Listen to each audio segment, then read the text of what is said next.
as it's being, torn down. Okay? I bring that up for one reason. He was labeled a communist Yes. at one point in his life. I'm thinking, how the hell could you label Isn't that because he was an actor? President He was an actor. Reagan, a conservative Republican Yeah. who took on the communists and got the wall to be taken down? How is it you could label him a communist? Because he was an actor. He was an yeah. actor, and actor's a liberal, No, Yeah. and he was in charge of, he was president of the Screen Actors Guild, Yep. which is it's a labor union. So people who were against him labeled him in the 1950s and 60s a communist. You got to be a communist to do that. And the guy's one of the most conservative, people of that era who couldn't stand. I mean, he called the Soviet Union the evil empire. Talk about rhetoric in today's world to anger people. He's calling a country the evil empire. And he doesn't give a damn that they're getting mad. He keeps doing it. So part of what you see in the world today go on, it's nothing new. It goes through cycles, but the Russians weren't happy being called the evil empire. But he kept doing it. And I just throw it out there to you because the label of a communist was kind of ridiculous. But if you want to go after somebody, you really want to do that, you can take some of this stuff and just bend it any way you want to bend it, to go after people. And that's the purpose of the literacy test thing is. You look at the literacy test, you can make a test that nobody could pass, right? Or you can make a test so simple anybody could pass it. Or you can make a test that you can interpret the answer to the question any way. Circle the this. I can do it today, but circle the this, and you look at it and say, well, there's two ways you can answer that. And no matter, if you're a person of color, no matter which way you answered it, you're wrong. Because if you answered it the way A was, they're going to say the answer is B.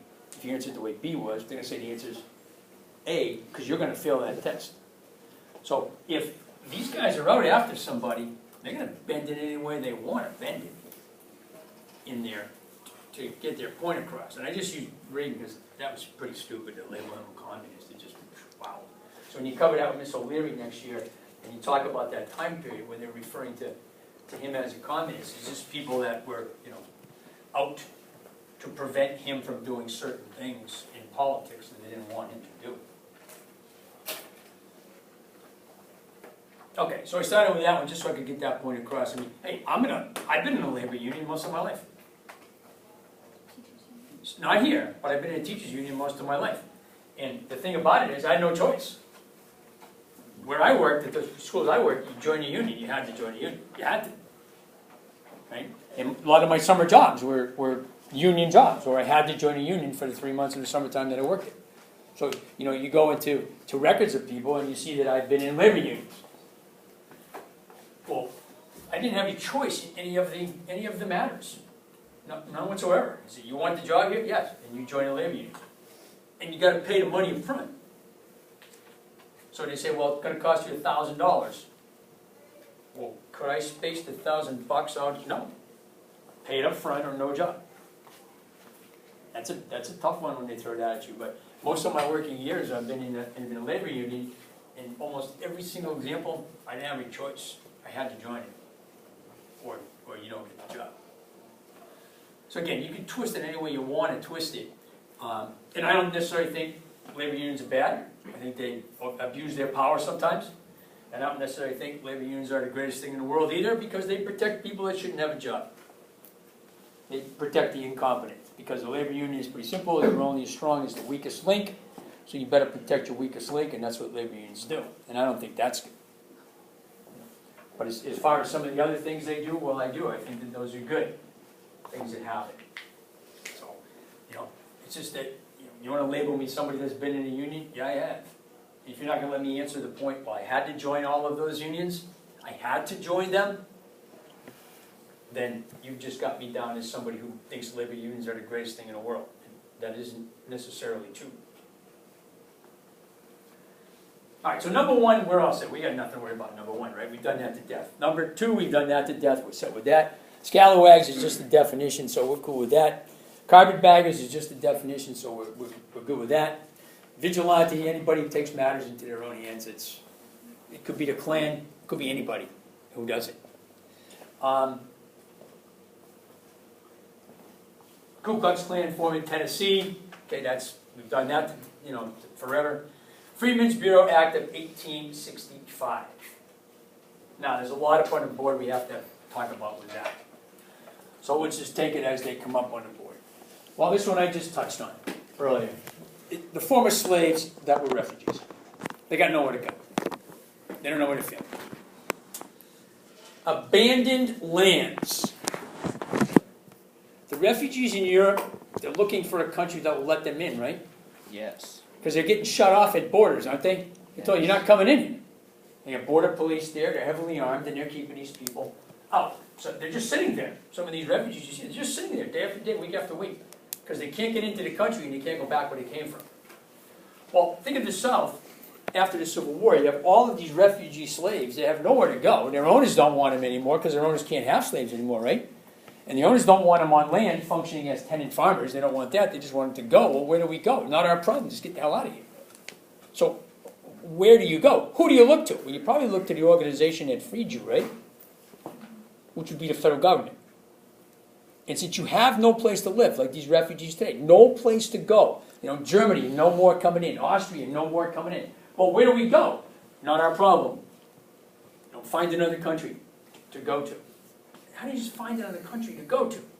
See, they haven't got another place to go to. But in the U.S., for the former slaves, there was abandoned land. There was land that, land speculators had gone to. Remember that way back, the big squares to the smaller squares and all that stuff? There was land they could go to because the speculators had taken off because they didn't make money off the land, so they just abandoned the land. Right? Just took off from it. So you could, as the federal government, put these former slaves, refugees, you could put them onto that abandoned land. In essence, you could, with that land, just do what? Sell it. No, because these are former slaves. They don't have any money. Just give it to them. Just give it to them. I mean, that's all these refugees in Europe want today. They just give us something we can live on. Anything. And the Europeans, which is a very small area anyways and pretty heavily populated, they really don't have, places for them to go. Because I don't think anybody really understood the magnitude of the numbers of those refugees that were coming. But at least in America after the Civil War, there was land that could be given to the former slaves. Was it the greatest land in the world? No. But it wasn't the greatest land in the world because the speculators abandoned it. If it was really good land, they'd have been able to sell it for that profit. But they weren't able to do that, so they took off. So it's not the greatest land in the world, but it is land. And it is someplace that can be theirs. And what kind of property would that be? Private. Private property, which is one of those big deals of capitalism, right? The concept of private property. So that's important with the Freedmen's Bureau because they're going to get land given to them that will stay in their family. They can pass it on. It's not going to, go out of their hands when the person who is given to, passes away. It's going to go to somebody in their family. So that one right there, that's an important part of number 7 is that you could get your hand on that land. This part of number 7 is the fact. The Southerners still are talking about states' rights. We bring up the Confederate flag in your class. You guys have brought it up in the South. It has to come down off of certain states. It comes down off of government buildings, right? Because the state governments voted to take it down off of buildings. Not the national government never said to them, you can't fly a Confederate flag. Washington, D.C. didn't tell them that. It says those southern, not every southern state either, but a lot of southern states said, well, we can't have the Confederate flag. You got to take it off government property, but do private citizens have to take the Confederate flag down if they fly it? No. No, they don't. But on government buildings, they can't have it there. People say, well, it's a sign of racism. Other people say, no, it's not. It's just a sign of Southern pride. I don't know who's right and who's wrong. I don't live in the South. But some people, it's racist. Other people, no, it's a sign of Southern pride. Well, that part of that Southern Pride stuff is states' rights. You know, you're not gonna tell us what to do, because we have certain rights given to states by the Constitution. That's why you got, since the Supreme Court defined marriage, you have people in the South that are refusing to follow what the Supreme Court said. And when they're challenged, they say, the Supreme Court has no right to tell us, you know, something that is a state power. They have no right to do that to us, and they're defying the law. It's not going well for them, but they are defying it, which would be an act of what? Civil disobedience. And one lady went to jail over it. So fine, I'm not giving a marriage license. You put me in jail if you want. They did. And they eventually let her out after cutting the deal with her, and that would be that if same-sex couple came in and wanted a marriage license, you don't have to give it to them.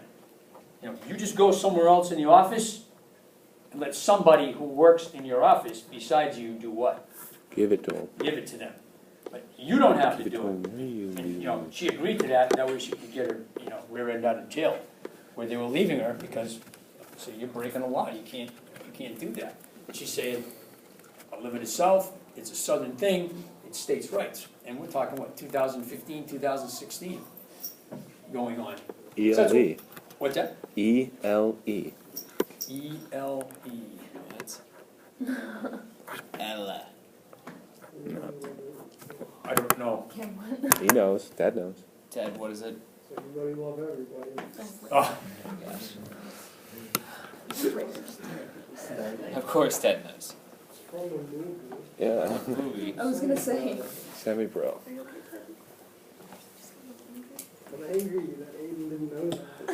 Why would what's I that? know? You ain't get me for not knowing that? No, I'm angry at Aiden for Oh, not seeing oh, semi-pro. I'm always agreeing.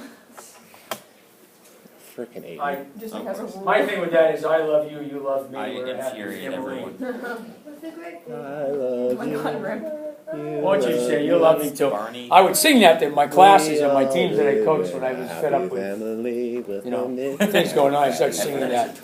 So now when I see them at 23 or Fed up with 24 years everything. old and they're singing that song back at me, making fun of me, it's not funny, dear. But yet at the same time, it was like, you know, It's really, hilarious. I love you, you love me. That way I won't yell at you anymore. I'm sorry I yelled at you. I apologize for doing that to you. Love it. I love this. I'm surprised somebody still knew the words. Who sang that? Me. Surprised somebody knew those words. I don't even know if that stupid dinosaur's on TV anymore. It isn't? I don't know. No. It's off? I hope not. I don't think so. I hope Dumb not. dinosaur. Happy family. Watched that so many times in my life, I swear to God. I'd have beat him up in the mall of America. Didn't Barney get Some arrested? teenagers beat me to That's that. a lie. You had to do what? Shut it down. It's a lie that Barney got Where arrested? am I Yeah. here? Okay. Oh, so the drugs in the tail The thing drugs was a in the complete tail's lie? fake. Oh, Aw. Snopes that's said yeah, it was a lie. that's too bad. Shared common values, beliefs, needs, preferences, risks. That would be number 9, I had to read as you brought it up.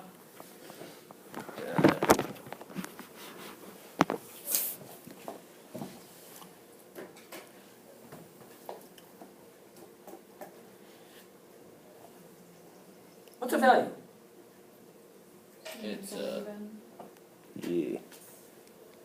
Something you go by, a standard. So, like a talent.